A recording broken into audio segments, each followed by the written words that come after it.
The following is a taped interview by our humanitarian researcher Dr. Elias Hart, here with the MVPA. He is with 34-year-old Robert Cole, who has recently, as of 3 days ago, been admitted into the facility.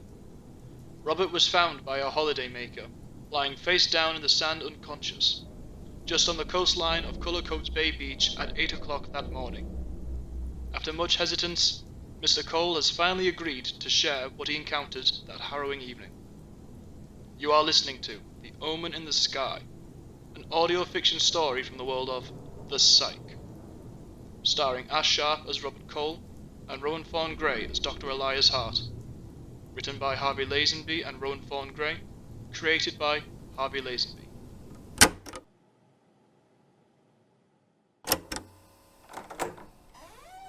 Hello, Mr. Cole. Please take a seat. Would you like something to drink? Coffee, perhaps? Oh, yes, please. That's very kind of you. Sandra, can you fetch Mr. Cole here a coffee? Thanks. So, how are you feeling? Better. Better than yesterday, anyways. How did you feel then? Still rather dizzy. I don't think I was fully with it the last few days. Why am I here? And why have I been taking so many blood tests? And getting surveys when I wake up, I don't understand. You're here, Mr. Cole, because we believe you have come into contact with something far greater than we ever thought possible. Yeah, you can say that again. Our goal here, at the MVPA, is to help people like you. We're keeping you here until we can ensure your safety. Don't worry, you'll see your kids again in no time. How did you know about this? Oh, your wife, my apologies, ex-wife told us. We had to call her using your phone as a security measure. But we can assure you your information is in safe hands. We're here to help. So, why have I been asked to come here? More tests? No, not exactly. Instead, I wanted to ask you, directly, what you encountered that night. I'd like to get to the bottom of this now, so we can try to avoid it in future.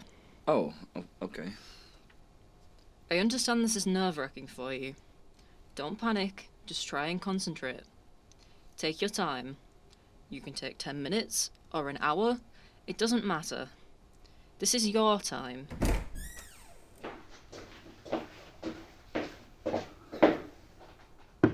Here's your coffee, Mr. Cole.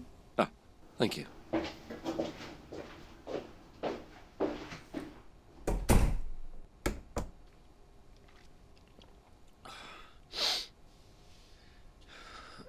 So, it was around 6, 7 in the evening. I found myself wandering through the woods, just off the coast of Cullercoats. How did you find yourself there? I needed to clear my mind, as you know. It's been only a week since me and Claire got divorced, and it's been eating away at me, little by little. So I decided to take a walk. I felt like that would be best for me, given what happened between us. It didn't matter at the time. I just needed fresh air, just... What was on your mind? I think I just felt guilty, like... If I had been better, this divorce wouldn't have happened.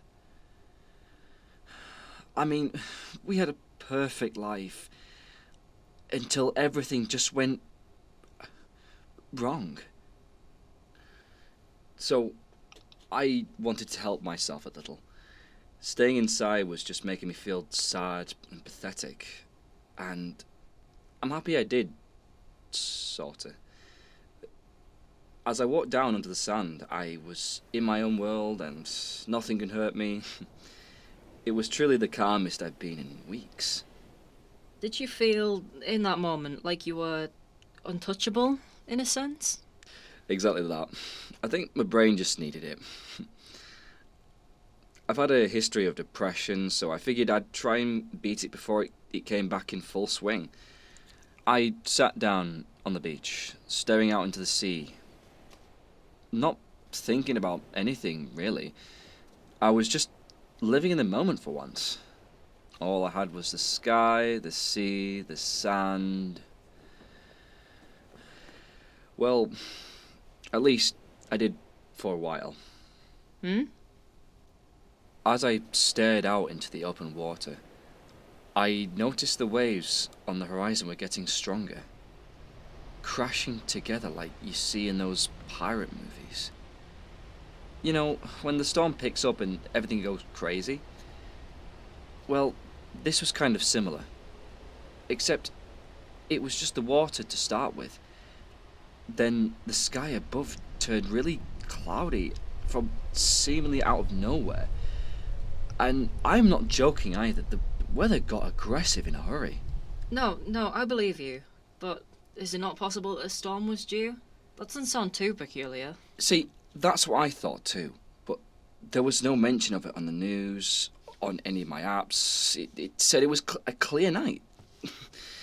Plus, it can't have been the weather, because soon after my phone died. Oh? Yeah, I lost all power on the thing. It just went out, and it wouldn't come back on either. So I started thinking, okay, I'm just gonna head home. But I saw something. Where? In the clouds. Excuse me? Through the grey, I saw something emerge, but it was difficult to see. Like my eyes were fogged up and I could barely make out the details, but it was big. How big? I don't know. Bigger than a fucking mountain, that's all I can say. Just... What happened after it emerged? I couldn't think properly. I actually felt like I walked in on something I just shouldn't have. Like God himself is just kicked down my front door, but whatever this thing was, it wasn't God. It was something else.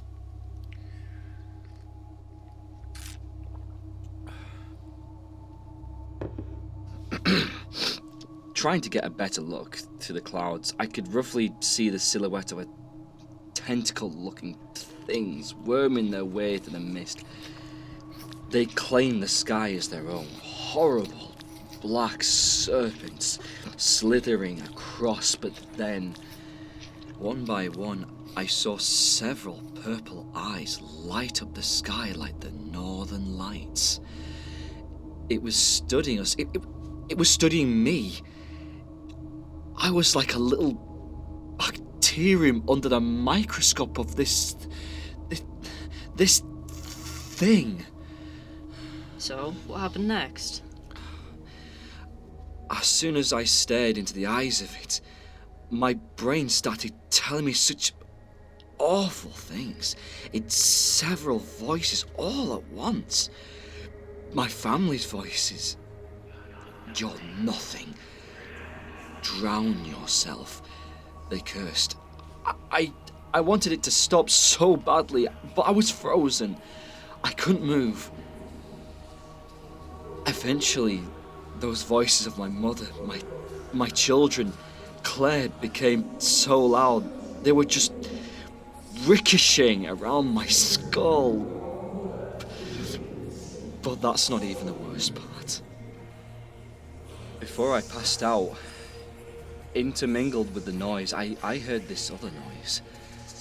As if the sky itself was shaking from the force of it. I heard the most awful sound. It was neither male or female nor animal like hell. No machine could create this kind of sound. It's a sound that just makes my head ache when I think about it, and all I can remember from then on is being wheeled into an ambulance. But that thing is still out there. I know it is. What if it tries to hurt me again? My kids are still out there. It's I all can't right, have... Mr. Cole. You're okay. Your family is going to be okay. We've already supplied them with a number to contact us in case anything else happens. And you've already given me quite a lot to work with, so thank you. Okay. I hope I've helped even a little. Oh, you've done excellently. Don't worry about that. Listen, why don't you try and get some rest? It's been a long day. Okay. Doctor, thank you. I thought I was just going crazy, honestly. If you're crazy, then we all must be. We believe you. Listen, Robert, we all want to unravel whatever this is. And thanks to you, we now have a far broader understanding. You've done great today. Again, thank you, Doctor. Oh, it's my pleasure. And Robert, Yeah? call me Elias. Oh, okay. Elias, goodbye.